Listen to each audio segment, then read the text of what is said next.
한동훈 장관이 생각하시는 소위 인권은 어떤 개념인지 한번 좀 듣고 싶습니다.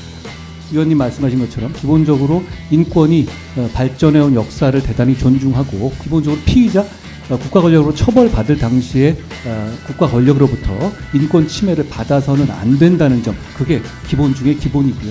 다만 제가 이 국회라든가 이런 거에서 피해자 인권을 강조해온 것은 최근 이 피의자나 이 범죄 혐의자의 인권을 너무 강조하는 과정에서 피해자에 대해서는 실제로 보면 국가라 누구도 그렇게 중시하고 그렇게 수면 위에서 말하지 않은 경향이 있었기 때문에 그 부분을 강조해 온 것이지, 기본적으로 당연히 피의자라든가 범죄 혐의자가 국가 권력으로부터 어떤 인권 침해를 받지 말아야 한다는 것, 그것이 인권 발전의 기본이었다고 생각합니다. 좋습니다. 한동훈 장관님.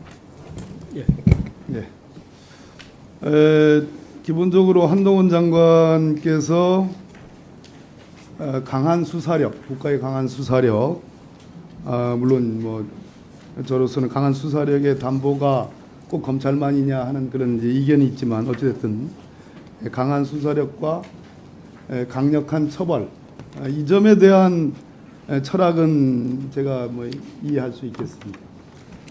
지금 이 법안 같이 어떤 법안을 말씀하시는 거죠? 그렇습니다. 51항, 지금 51항, 52항, 53항 가정폭력범죄의 처벌 등에 관한 특례법 일부 개정법입니다. 스토킹 범죄를 엄히 다스려야 되고 그 이전에 예방이 더 중요하다는 것은 동의하시죠? 네, 물론입니다. 그를 위한 제가 강조도 여러 번 드렸는데 아직 그 부분에는 답은 없으신데요. 그러니까 이제 경찰 통해서 더 강력한 초동의 조치들이 더 강력해져야 된다, 이런 주장인데, 이 건처럼 가정폭력 범죄에 스토킹 범죄를 넣게 되면 이런 가정보호 사건으로 다루면 그것은 일종의 온정주의로 갈 가능성이 높다. 장관께서 강조하는 엄벌주의와 대립할 가능성이 있다, 이렇게 그런 우려가 있을지도 모르겠습니다. 어떻습니까? 그렇게 생각하는 면이 있고요. 그리고 이게 이렇게 같은 범죄를 스토킹 단계에서 가정폭력 단계에 넘어갔을 때 적용법조가 바뀌어버리게 되면 이게 혼란이 있을 수 있지 않을까라는 부분에 대해서 좀 우려가 있습니다. 제 질문의 이제 오늘의 요지는요, 제가 특별히 질문을 드린 이유가 있습니다.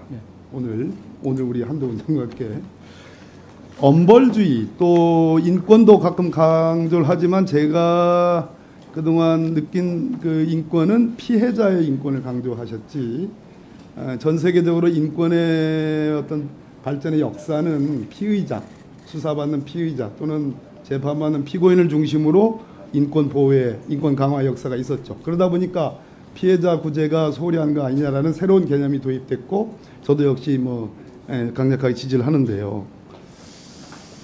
그 소위 말해서 우리 한동훈 장관께서 생각하는 인권이 뭔가, 법무부 장관으로서 이 엄벌주의 또는 국가주의, 그렇지만 제가 우려하는 피의자를 중심으로 발달되어 온 전 세계 인권의 역사라는 관점에서 그 부분에 대한 한동훈 장관의 어떤 철학이랄까요? 이것도 같은 개념이거든요.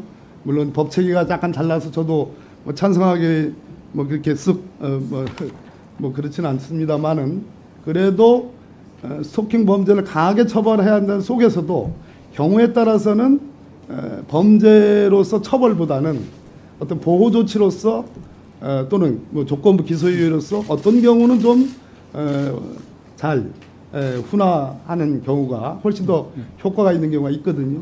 그런 측면에서 한동훈 장관이 생각하시는 또 인권은 어떤 개념인지 한번 좀 듣고 싶습니다.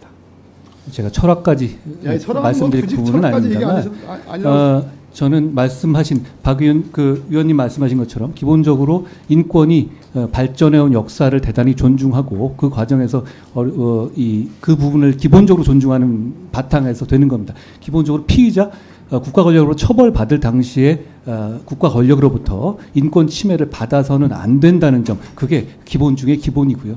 다만 제가 이 국회라든가 이런 거에서 피해자 인권을 강조해온 것은 최근 이 피의자나 이 범죄 혐의자의 인권을 너무 강조하는 과정에서 피해자에 대해서는 실제로 보면 국가라 누구도 그렇게 중시하고 그렇게 수면 위에서 말하지 않은 경향이 있었기 때문에 그 부분을 강조해 온 것이지, 기본적으로 당연히 피의자라든가 범죄 혐의자가 국가 권력으로부터 어떤 인권 침해를 받지 말아야 한다는 것, 그것이 좋아요. 인권 발전의 기본이었다고 생각합니다. 좋습니다. 그럼 마지막으로 범죄 피해자 기금을 우리 법무부가 많이 쓰고 있잖아요. 예.